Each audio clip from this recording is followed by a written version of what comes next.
Pena blokdan uy qursa bo'ladimi? Uy qanday tartibda quriladi? Qumsuvoq ushaydimi, ushamaydi? Shular haqida gaplashamiz. Assalomu alaykum qadrdonlar, hammaga xayrli kun. Sizlar bilan doimgidek usta tog'alar. Xo'p, bugungi videoyimiz pena blokdan uy qursa bo'ladimi yoki qanday tartibda quriladi? Shular haqida o'zimni shaxsiy fikrimni bildirib o'tib ketay. Endi hamma ustalarda o'z shaxsiy fikri bor. Mana shaxsiy fikrimni aytib o'tib ketaman. Bizga eng ko'p berilayotgan savollardan bittasi shu. Hozirgi kunda gaza blokdan yoki pena blokdan uy qursam bo'ladimi? Ko'pchilik bo'lmaydi, qumsuvoq ushamaydi deyishyapti. O'shanga nima deysiz deganligi uchun o'zim bilganimcha o'z shaxsiy fikrimni aytib o'tib ketay. Bu joyda hech qanaqa mahsulotni yomonlash yoki maqtash emas. O'zim bilganimcha o'z fikrimni aytib o'tib ketay. Xo'p, birinchidan bizda pena bloklar o'zi buni asl nomi pena blok deb qo'yamiz-ku, lekin gipsa blok. Chunki bunda mahsulotimizda, pena mahsulotimizda penasi misol 10%, 20%dir, qolgani gipsa. Gips deb qo'yamiz-ku, misol banitsalarda odamning qo'lini gipslaydi-ku, qopda sotiladi. O'sha gips bilan penani aralashtirib, shuni o'zini ximikatlari bor, qo'shilib, ko'pirtirib, yengilroq quyiladi o'zi asli. Buni ham endi gips misol Semunni ham misol 4 xil, 5 xil markalari bor-ku. 500 marka, 400 marka, 350 marka deydi. Gipsda ham xuddi shunaqa markalari bor ekan. Men gaplashib ko'rsam, masalan, siz yaxshiroq pena olmoqchi bo'lsangiz, o'sha gipsni sifatlisini qo'shtirsangiz, siz aytgan narsa chiqadi. Arzon gipsda quyilsa, masalan, yozda ham qatimaydigan o'sha gipsa blok, pena blok paydo bo'lar ekanda, o'shaning uchun quyilayotgan joydan o'zingiz ko'rib, gipsini sifatlirog'ini aytsangiz, sifatliroq pena blok olsangiz bo'ladi. Xo'p, hozirgi kunda yana ko'pchilik quruvchilar tomonidan qilinayotgan, endi meni o'zim shaxsiy fikrim, mana shunda bu o'zi перегородкаларga moslangan, hamma biladi. Yuk ko'taruvchan xususiyati kam, sinuvchan narsa bu. Bunga biz hozir nima qilyapmiz? Ikkov boshidan yoki o'rtasi 10 metrli uyga ikkov boshidan o'rtasidan bitta seysmopoyezda kolonnasini chiqarib turib, urib turib, ikkitali 12 armatura tashab, seysmopoyezdini qo'yib, to'sirlarimizni tashab qo'yapmiz. O'shanda o'z ko'zim bilan ko'rgan joylar, uylar bor, yuk ko'tarilmasdan yorilib ketgan pena blok. Shuning uchun buni ham to'g'ri quysak, to'g'ri uy qursak, bu ham juda chidamli, yaxshi mahsulot deb o'ylayman. Mana ko'rishlaringiz mumkin. Mana shu joyda 90% to'g'ri qurilgan uy.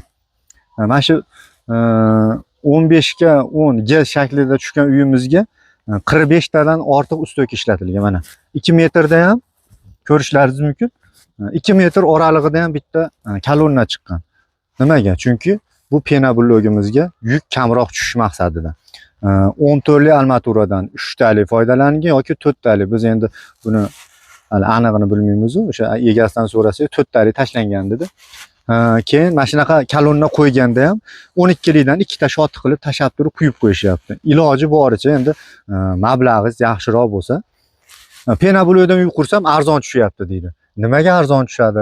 Nimaga arzonroq tushyapti degan savolni birov bergan yo'qda. Nimaga arzon tushyapti? Chunki biz noto'g'ri qurib qo'yyapmiz. Armaturadan tejab qolyapmiz, kolonnalardan tejab qolyapmiz. Misol 5 metr joyga ikkita tushadigan joyga bitta qo'yib qo'yapmiz. Shu tomonlama sizga yengilroq tushib turib, sizga arzonli uyga o'xshab qolyapti, lekin buni ham masalan baquvvat sifatli qilaman desiz, bu ham sizga anchagina mablag' talab qiladi, lekin o'zingiz uchun yashaydigan uy uchun achinmasangiz bo'laveradi, sarflasangiz bo'laveradi.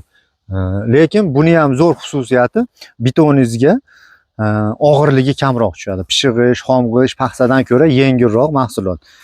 Betoningiz sal nozikroq bo'lsa, shunaqadan qursangiz, betoningizga nagruza kamroq keladi, yorilmaydi, yaxshi turaveradi.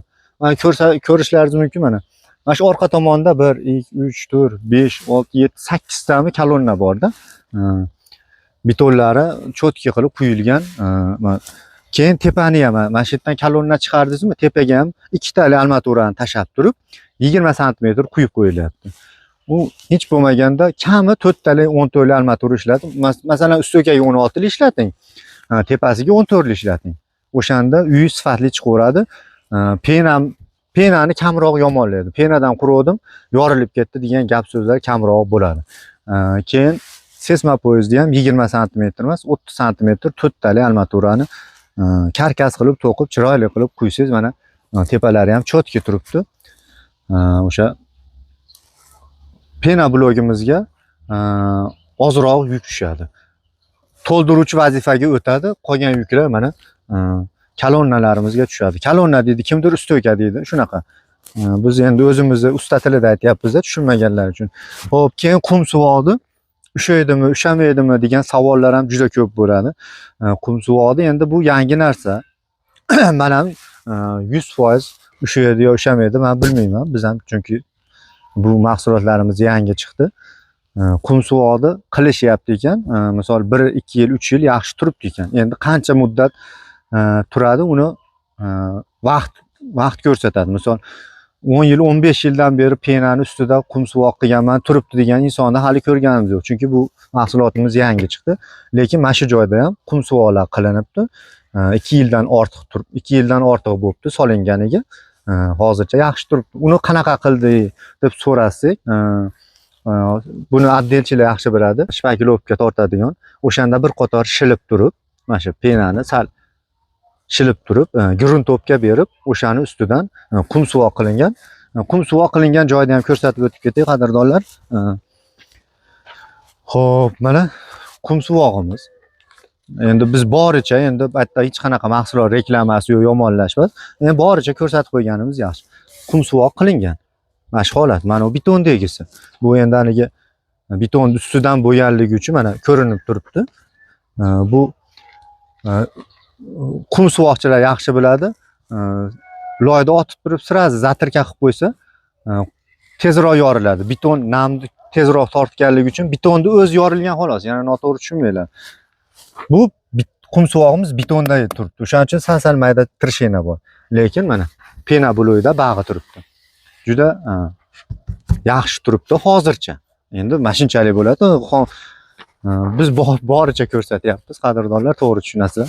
Mana polni bitgan joyimiz. U zardevol fronton deb qo'yamiz-ku. Frontonimizgacha pena blok ishlatilgan. Shunaqa.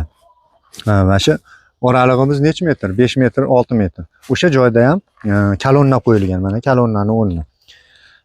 Shunaqa qilib qursangiz, menimcha bu ham to'g'ri, sizga uzoqroq xizmat qilib turaveradi.